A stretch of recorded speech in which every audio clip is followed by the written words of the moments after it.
Matin d'innovation un peu exceptionnel. Nous avons d'habitude 3 intervenants. 4 seront présents aujourd'hui et nous tenons à évidemment maintenir une partie débat. C'est pour ça que nous avons convenu de terminer aux alentours de midi pour aujourd'hui. Avec 4 intervenants donc, qui vont nous aider à travailler cette fois-ci sur la question de l'innovation et ressources humaines. Vous savez qu'on a différents thèmes à chaque fois, innovation et investissement pour le prochain matin, innovation responsabilité, innovation mobilité pour le précédent. Aujourd'hui, innovation et ressources humaines, et simplement en guise très rapide d'introduction, avant que je passe la parole à nos 4 intervenants, une mise très rapide en perspective, puisque notre institut, ESSEC-ISIS, travaille évidemment sur la notion d'innovation, innovation dans les services, notamment ce qu'on va voir aujourd'hui à travers les exemples.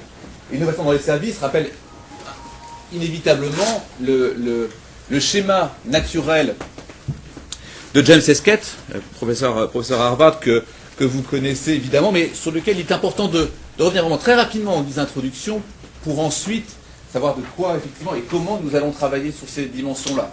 À savoir qu'évidemment James Esquette a montré dans ses différents travaux en quoi l'engagement des employés allait donner une grande satisfaction du service, un meilleur service offert au client, générer de la valeur client, et qui va donner ensuite une fidélité au client.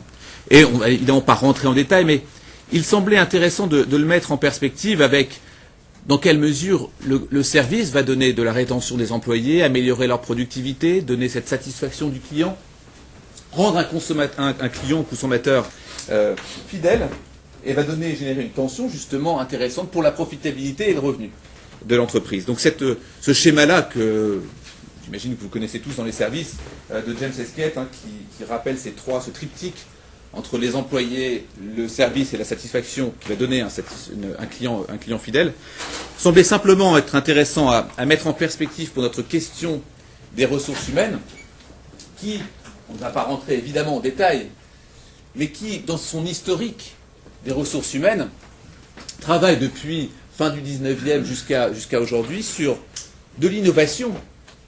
La fonction même de ressources humaines est une innovation. Elle est passée d'une notion de chef du personnel à directeur des ressources humaines, à directeur des relations humaines, dans les années 60, à directeur des ressources humaines, aussi bien dans les modalités de gestion également de la fonction, qui passe autant de la comptabilité et du juridique, mais également sur une notion utilitariste à humaniste. On sait très bien que bon nombre à l'époque, chefs du personnel venaient par exemple des corps militaires. Stratégique également, d'une vision utilitariste à humaniste à stratégique, et encore de l'innovation aussi bien dans l'intitulé de la fonction, qui va avoir un rôle du chef du personnel à directeur des ressources humaines, et dont nos intervenants aujourd'hui, certains ont passé effectivement du chef du personnel à ressources humaines et vécu cette fonction-là. Ce qui montre bien une spécialisation, où on aurait pu mettre professionnalisation de la fonction. Un militaire que l'on va mettre comme directeur des ressources humaines, va être la même chose aujourd'hui. Et naturellement, on a une spécialisation, professionnalisation. Et dans le même temps, cette professionnalisation-là est confrontée à la notion du champ stratégique. Il ne gère pas simplement les hommes, pas simplement une équipe ou un recrutement ou une formation, mais va aujourd'hui générer bien d'autres complexités dans l'entreprise, et bon nombre de ressources humaines sont aussi directeurs généraux. Et il y a tout un tas d'entreprises maintenant où les directeurs généraux, les présidents viennent des ressources humaines. Alors qu'on a toujours vu des financiers plutôt, voire du marketing, mais moins des ressources humaines, ce qui est aujourd'hui le cas. Et ça montre le champ, la perspective aujourd'hui du champ stratégique qui est offert à la profession. La question à la suite de ça, c'est après. C'est les années 2000, on est en 2010, mais c'est les années 2000. Dans quelle mesure la ressource humaine, dès lors qu'elle rentre dans le champ et dans le cadre stratégique, est dans le même temps une question d'innovateur? Dans quelle mesure il doit apporter l'innovation, pas tant dans l'innovation de fonction, ce que l'on voit auparavant, mais l'innovation également à l'intérieur de son entreprise, que ce soit pour recruter, que ce soit pour former, que ce soit pour gérer également, tout comme, c'est pour ça que je revenais sur le premier schéma d'Esquette, tout comme cette notion importante de la rétention de l'employé, l'amélioration de la productivité, pour également une meilleure productivité. Donc c'est cette nouvelle fonction qui aujourd'hui en rouge, c'est évidemment nous qui proposons cette interrogation du RH innovateur. Et cette question, aujourd'hui, on peut l'aborder sur différents angles. Hein.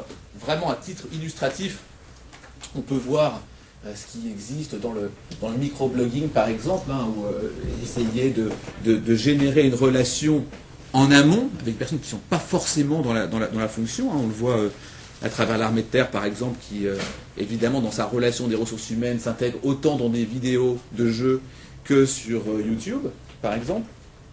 L'idée, c'est de savoir comment générer une caisse de résonance autour de marques employeurs, y compris pour des questions et des marques telles que l'armée de terre. Également, l'application iPhone, iTunes, LinkedIn, bref, tout un tas d'applications possibles pour tenter de générer et croiser toutes ces dimensions importantes des ressources humaines et de l'innovation pour avoir plus de contacts, évidemment. Autre tendance rapide, intéressante, ce que je vous illustre ici, c'est uniquement ce que nous ne parlerons pas avec les intervenants, pour justement faire un pendant. Le serious game est intéressant. Il y a encore 10 ans, 15 ans, dans les entretiens de recrutement, nous avions les jeux de rôle entre individus. Il n'y a plus de jeux de rôle physique sur une table, mais par contre, il y a du serious game. Et l'exemple d'Aviva est très net. Hein. Pour sensibiliser ses collaborateurs à la diversité en entreprise, qui est aussi notre propos d'aujourd'hui, Aviva France a mis en place un jeu pédagogique diffusé en interne, récompensé par le Pacte mondial de l'ONU en 2007. L'idée dans ces serious games-là, c'est essayer de faire comprendre notamment les métiers complexes. Qu'est-ce que je vais réellement faire si je suis en train de cette entreprise-là? Qu'est-ce que cette entreprise-là fait réellement? C'est ce qu'a fait notamment Thales, entreprise complexe à comprendre, avec les multimétiers. Et Thales organise, alors je ne vais pas vous lire, hein, c'est un scénario de serious game dans lequel il y a une mission à remplir, une mission à accomplir, sur lequel les différents métiers de Thales vont être touchés. Et en 2009, le site de Thales RH, c'est 4860 joueurs, c'est 180 000 parties jouées, 110 000 visites par an. Ce qui veut bien dire qu'il y a une orientation différente à faire dans l'approche que la marque employeur doit faire envers ses prospects. Autrement dit, ces nouveaux possibles recrutés. Ces différentes dimensions de James Esquette, c'est-à-dire l'engagement jusqu'à ce serious game, en passant par le microblogging, en passant par le RH innovateur, sont les questions que l'on veut se poser aujourd'hui. Comment intégrer aussi la notion de diversité dès le recrutement, par exemple, parvenir à son intérêt dans et par le management. On verra notamment avec Fabrice Cavaretta l'important justement de cette diversité, jusqu'où on doit aller ou pas, quel mode d'accompagnement également, pour faire de cette diversité un succès pour la performance et l'innovation. Ce sont ces questions-là que l'on va voir tous ensemble. Et alors je ne savais pas, avant de passer la parole aux intervenants, je ne sais pas si je vous montrer une vidéo qui était intéressante quand ça ne fonctionne pas. Quand effectivement on a des difficultés de ressources humaines, difficultés dans l'innovation, il restait une possibilité. When we asked Reebok to send us Terry Tate, some people thought we were crazy. But I'm a firm believer in paradigm breaking, outside the box thinking. Yeah, man.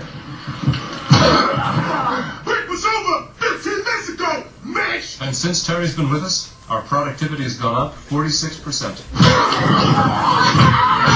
We're getting more from our employees than ever before. You know you need a cover sheet on your TPS reports, Richard! Hey, new baby! Hey, Janice! But what's really impressed me is how Terry's become part of the Felcher family.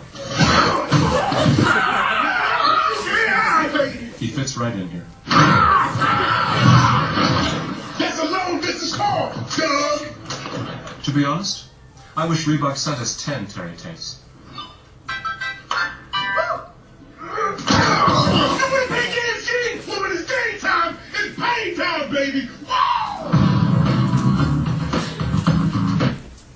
Voilà, c'est vraiment uniquement pour faire finir cette introduction.